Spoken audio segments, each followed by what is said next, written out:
Huh? Oh shit. Who are you people? Where did you come from? Nah, but real talk, I'm very grateful for all the support on my last video. I was not expecting it to just suddenly get attention. I'm glad it happened to that video too, because not only did I work hard on it, but I also paid an artist for the thumbnail for the first time. You know, it's normally me doing the thumbnails, so it was an investment of both time and money, and I normally, I've never put money into my channel before.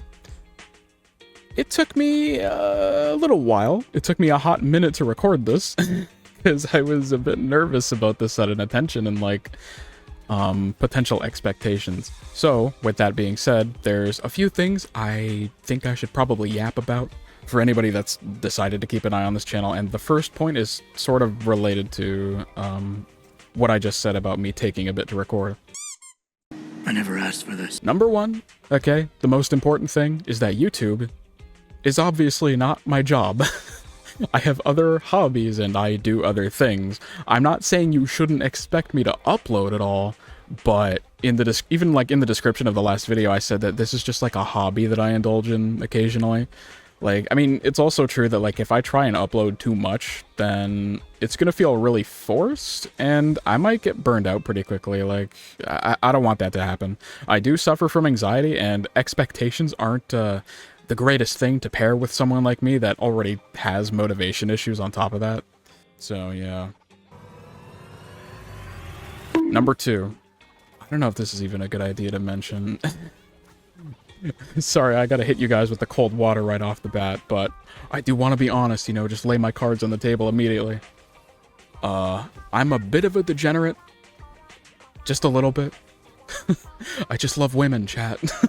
Oh god, I'm saying chat already. I'm not even a streamer and I'm saying chat. Content creation is just one big fucking psyop, I guess. Anyway, like, I also play Zenless Zone Zero, not just Genshin, so, like, that alone should tell you all you need to know. You see this rat? Wood. Okay. But seriously, though, it's not something that's gonna affect my content at all. Like if all you're gonna do is lurk around a bit and watch stuff like the local Legends video, then it literally doesn't matter. But I figured I should say that now, rather than continuing on and maybe starting to feel like I should change my whole persona to be, like, fake wholesome. I don't want to do that. I mean, if you saw the last video, you probably already know I swear a lot. And this sort of leads into the next point. What did he say? This is my channel, and whatever videos I make are going to be done however I want, including the style of humor with the editing and the way that I speak. What a bold statement, you guys. My channel isn't monetized. I don't think it ever will be. I don't know. But, for basically all of you watching, that Genshin video was your first exposure to me, but, like, if you'd watched any of my other gameplay videos from years ago, even briefly, just out of curiosity, then you would know that, like, sort of springboarding off the previous point about me being a degenerate, I'm not the fucking president of Cocomelon, and this isn't Weenie Hut Impact, okay? I'm not gonna censor myself for any reason, especially not for the sake of YouTube, okay? Like, I'm 29, okay? Let me cook. Let me just do what I want. Genshin Impact is an open world act. Number 4. I don't want to be permanently locked into Genshin content. Also, me just now saying number 4, I'm like, this feels like a fucking Watch Mojo list. Oh my god, dude. I hate that shit. Anyway, I don't want to be permanently locked into just Genshin content. Like, I'll still be making it for sure, because, you know, I like the game. But I don't want it to be, like, the only thing that I upload for the rest of my life. Like, there's other games I enjoy, and I might be down to stream some things. Like, I do have some old PlayStation favorites and stuff. Like, shout out to any fellow Sly fans out there. We haven't had a sequel in 12 years. Surely there's gonna be another one soon, you guys. Surely. But also, I've never streamed on YouTube before, and I've barely touched Twitch as a streamer. But I also don't want to impose, or at least it feels like imposing. I don't want to impose and assume anyone would even want to watch a stream of mine just because I made one video they liked. Maybe that's something that'll come later, I'm not sure. Maybe I could stream my Skirk polls, or, like, record that. I mean, I'm already at, like, 40-something pity. If I win the 50-50, that would be, like, really, really short.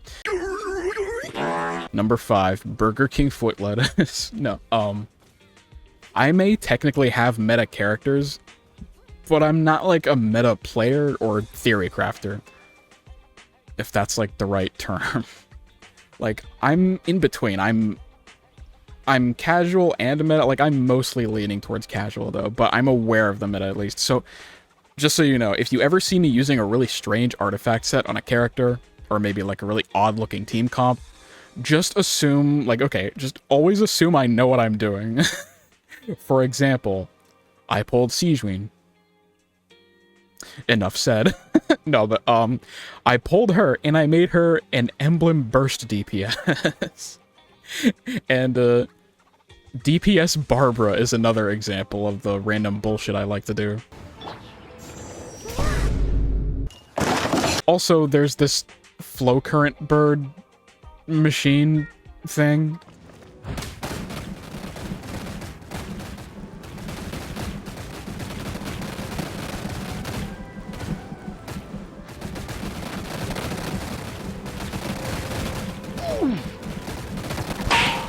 So yeah, I think it's very clear. I don't take this game very seriously at all. I love doing really stupid shit like that on purpose because it's hilarious.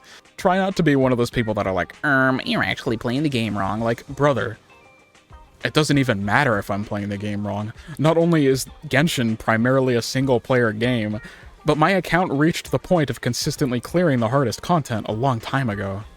So, like, messing around with stupid builds is something that I consider to be pretty fun, even if it's nonsensical at times. It is different if I directly ask for advice on something, though. In that case, feel free to educate my stupid ass. Number 6. The most controversial one of all, probably. Because I'm apparently, like, I'm one of those apparently rare people that really loves all of Genshin. Yes, including Natlan. You got me. Oh, well, okay. Hey, put the guns down. Put the guns down. It's not that big of a deal. It's a fucking video game. Calm down, Twitter. What's funny is I don't even dislike any characters. I sort of treat it like Pokemon, where every single one is somebody's favorite. So I got a lot of respect for anybody that means like any character. So yeah, I basically do like every character to a degree. Or at worst, I might be neutral. So if you heard all those points and you either have a more positive opinion of me, or you're completely unbothered and you really just don't care, welcome to the channel. I just figured if I'm gonna make a video like this, sort of going over what I'm like or what to expect from the channel, then I should be open about it, you know? I mean, I think that's only fair. There's no point in forcing myself to maybe potentially be uncomfortable in my own community that might form just so that I don't put off a couple people. I don't know. Like, that's just how the internet is. You honestly can't please everybody. So, back in ye olden days of 2009, 2009, God, I already sound like I'm 75, I got a Nintendo DSi for Christmas. It came with software called Flipnote Studio, pretty bare bones animation software in the style of a flipbook, hence the term Flipnote. Attached to that software was a website called Flipnote Hatena. Some of you may even be familiar with it. On that site, you could post the animations you made with Flipnote Studio, and it sort of functioned like its own YouTube for the DSi. It had its own, like, memes and everything. It was pretty good. It's actually where my friend from the Genshin video, Kat, initially knew me from, even though we didn't start talking until late 2014 on a completely different site. But Kat initially first saw my animations on that website, and that's just how she came to know about me, at least, before we officially met some years later. No doubt, some of you have noticed a few of those animations on my channel. Honestly, they aren't very good. I mean, I was a teenager when I made them, but the animation called No Petting the Recycling Bin is the one that suddenly blew up out of nowhere on the Flipnote website and got me a ton of attention. After that, I kept posting other things and eventually got about 10,000 followers on there. Now, here's the thing. 10,000? That doesn't sound like a lot in the modern day on YouTube, or even back then. For YouTube, it wasn't a ton, but the thing is, the Flipnote community was already so much smaller than YouTube, so on there, 10,000 was actually quite a bit, especially back in the early 2010s. But then, here's the big plot twist. The website shut down in 2013, and I lost everything. all my followers, my general notoriety on there, the success that I had actually rightfully earned, all gone. My hard work was all for nothing. It was extremely demoralizing, and I stopped making animations. I tried my hand at digital art for some time. I dabbled in RPG Maker game development, but that didn't really go anywhere. I started writing a book, still in progress, but it was never the same. Like, it's worth noting, like, I never just did things for numbers. It's just that it sucked that after that site shut down, whenever I did create something I was proud of, I no longer had that audience that I'd become so accustomed to. And I know they don't look like much nowadays, but I did work pretty hard on those animations when I was a teenager, so to have that one instance of luck, that one instance of success and notoriety ripped out of my hands because of something completely beyond my control, it was just so depressing and unfair. So I guess if I do continue to make YouTube content, my ultimate goal would be getting 10,000 subs, because like just getting that same sized audience back that I lost over a decade ago would be pretty cathartic. And if you want to be a part of that, then I cannot express my gratitude enough. Words just don't do it justice. So that's the short version of the Spyke lore. It's definitely sad that I lost everything back then, but it was a long time ago. And even still a long time ago, I had already come to terms with it back in like 2018 or something. Hopefully all these things helped to paint a picture of myself and what you should expect from this channel in the future. So, for the last part of this video, I'm gonna do a little bonus, a little Noelle showcase where I use her double hydro team and bully Masanori. Poor guy. Alright, here we are. Time for the showcase. Hopefully I don't fuck this up. I'm thinking I should probably switch Farina to her healing mode, because I also don't want her pets to do a lot of the damage. Even though typically that's probably what you would want to do, but let's do it.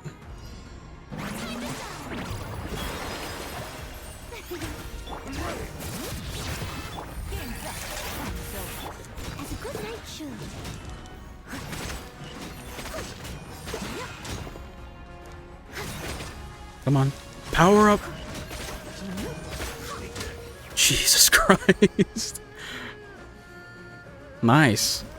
I think I can probably do better, but like, you get the gist of it. This team is pretty good. So, a little outro here, a nice little, peaceful outro.